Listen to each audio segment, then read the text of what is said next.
Assalamu Walaikum. Hello friends, how are you? Welcome back to my another video.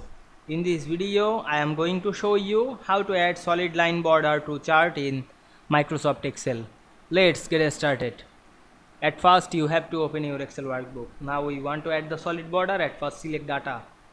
Then go to the insert menu, select the recommended chart option. Now we can see here many chart. You can add any chart. Now I am go to the all chart option and choose the donut chart and click OK. Now I am rename this chart.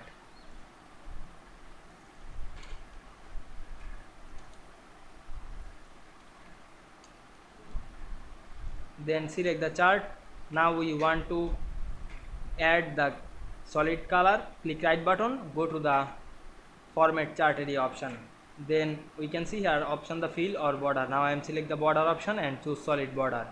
Then click the border color and choose any border. Now I am select the red color. You can increase the width of the border. Then close the panel. Now we can see we add solid line border to chart in Microsoft Excel very easily. I hope you enjoyed my video. Please like, comment, share and subscribe my channel. Thanks for watching.